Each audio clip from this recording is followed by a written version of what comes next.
Hello kids, how are you all? I hope you are all very well. Good morning. Welcome to VPIC online classes. Today my dear student, I am going to teach you the remaining part of chapter 10, tongue and teeth. In last videos we had discussed about different types of teeth like incisor, premolar and molars. Okay.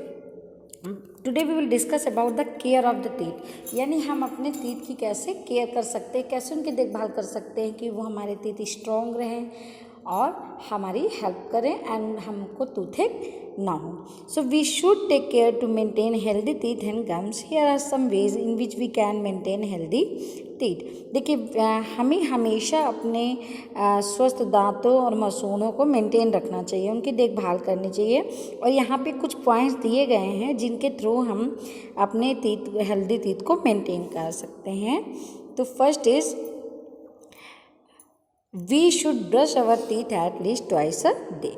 देखिए हमें दिन में कम से कम 2 बार ज़रूर brush करना चाहिए. आप लोगों को पता है मॉर्निंग टाइम आप सभी करते हैं, बट अगर आपको जैसे दिन में आप नहीं कर सकते हैं तो आप रात में जब डिनर करते हैं तो डिनर के बाद आपको सोने के पहले एक बार ब्रश और करना चाहिए. इससे आपको 1 डेज में 2 टाइम्स ब्रश हो जाएगा.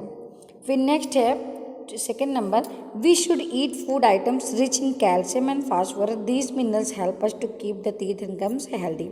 देखिए हमें हमेशा ऐसे फूड आइटम खाने चाहिए जो कैल्शियम और फास्फोरस से भरपूर हो.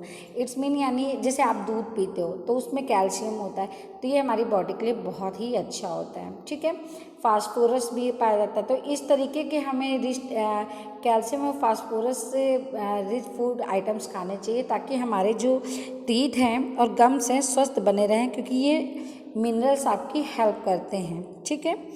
फिर third point is we should not eat hard food item that are difficult to bite, it might cut the gums. देखिए हमें हार्ड फूड आइटम्स नहीं खाने चाहिए जो बहुत ही कठोर होते हैं, क्योंकि क्या होता है कि ये चबाने में बहुत ही इनको कठिनाई होती है और ये हमारे मसूड़ों को काट सकते हैं. जैसे आप लोग नट्स वगैरह अखरोट वगैरह अपने दांतों से काटते हैं लोगों को देखता होगा, लेकिन इस तरीके के आप लोगों को चीज़ें नहीं यूज़ करनी चाहिए बहुत ही हार्ड हो, क्योंकि उससे हमारे दांतों के मसूड़े या गम्स कट हो सकते हैं. Okay.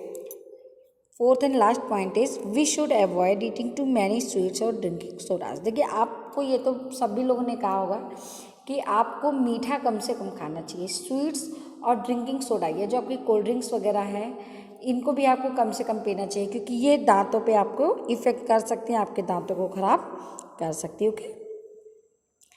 Next point is correct way to brush our teeth. अब देखिए ब्रश को तो मैंने आपको बताया कि ट्वाइस अ डे आपको करना चाहिए, नहीं एक दिन में 2 बार. Okay.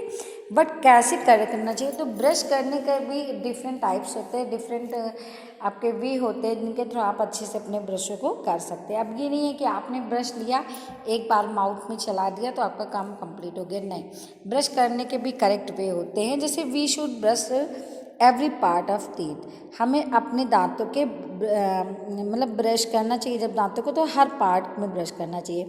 We should brush our teeth in circular motion. सबसे पहले तो हमें सर्कुलर मोशन में करना चाहिए, जैसे ये कर रही हैं. ठीक है.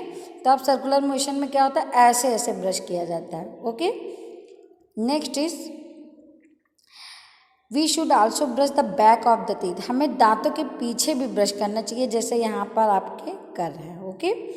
Brush the teeth back and fourth. आपके दांतों को क्या होना चाहिए कि आगे और पीछे, जो आगे के फ्रंट के जो टीथ हैं उनके बैक में जाके ब्रश लगाना चाहिए, यानी कि आपको टीथ के हर पार्ट में अच्छे से ब्रश करना चाहिए. Okay. Rinse your mouth properly. Brush करने के बाद आपको माउथ को अच्छे से धुलना चाहिए, कुल्ला करना चाहिए. Use a tongue cleaner to clean the tongue. और अपने टंग को साफ करने के लिए आपको टंग क्लीनर का यूज़ करना चाहिए. The food pieces stuck between the teeth में decay if not cleaned out properly. देखिए ये जो फूड पीसेज होते हैं आपके, ये जो छोटे जैसे आप खाना वगैरह खाते हैं तो उसके जो फूड आइटम्स आपने देखा होगा हमेशा दांतों में अक्सर क्या होता है कि आप जो राइस वगैरह खाते हैं वो फंस जाता है, या कुछ भी आप ऐसा जैसे फूड आइटम्स खाते हैं, लाइक आपने गुआवा खाया तो उसके आपके जो सीड्स होते हैं फंस जाते हैं. तो इस तरीके की चीज़ें जो फंस जाती हैं दांतों के बीच में, वो नुकसान पहुंचा सकती हैं, डिके कर सकती हैं अगर उन्हें अच्छे से साफ नहीं किया गया. They attract germs and start giving out फोल स्मेल. देखिए ये जर्म्स को अट्रैक्ट करती हैं यानी ये जो दांतों में आपके जो फूड आइटम्स स्टक हो जाते हैं, फंस जाते हैं, ये इनसे जर्म्स क्या होते हैं कि आपके दांतों में आ सकते हैं, और जर्म्स आने के बाद आपके जो दांत होते हैं वो गंदी स्मेल देने लगते हैं, आपके दांतों से दुर्गंध आने लगती है। Over a period of time, और कुछ एक समय होने के बाद यह yellowish layer of germs is found, और आपके जो दांतों पर येलोविश लेयर ऑफ जर्म्स, कीटाणुओं की पीली पीली सी एक परत जम जाती, इट इज़ कॉल्ड प्लेक, और ये क्या कहलाता है? प्लक कहलाता है। आपने देखा होगा आपके दांतों के ऊपर येलो कलर की परत जैसे जम जाती है, ये जर्म्स ही होते हैं। ओके, इन्हें प्लक कहते हैं। It gives bad mouth order and creates cavities. देखिए, पहली बात तो ये आपके मुंह के दुर्गंध को बढ़ाती है, यानी आपके मुंह से दुर्गंध आने लगती है, और साथ में क्रिएट्स कैविटीज़, और कैविटीज़ बनाती है। आपने देखा होगा कि आपके दांतों के ऊपर येलो वश कलर तो होता है, लेकिन आप कभी कभी ब्रश वगैरह करते होंगे तो आपके दांतों में एक मोटी मोटी परत वाइट कलर की निकलती रहती, तो वो कैविटी होती है।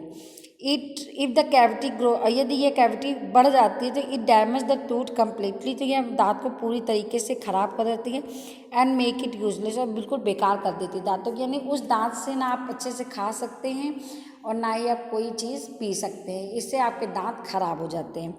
It's need to be extracted और एल्स, या तो फिर उसे आपको निकालना रहता है, और या तो फिर आपको कोई ऐसा उपाय करना रहता है। The cavity spread to another tooth and give severe tooth, और यही कैविटी जब एक दांत से दूसरे दांतों में फैल जाती है, एंड गिव सेवर टूथ, और कई प्रकार के दांत दर्द आपको शुरू हो जाते हैं। तो सबसे बेस है कि आपको टूथेक से बचना है तो आपको अपने दांतों को अच्छे से रिंस करना चाहिए, अच्छे से दांतों में ब्रश करना चाहिए, और ट्वाइस अ डे यानी दिन में 2 बार आपको ये ब्रश करना चाहिए। तो आई होप आपको क्लियरली ये टॉपिक समझ में आ गया होगा। So please stay home, be safe and take care of yourself and keep study.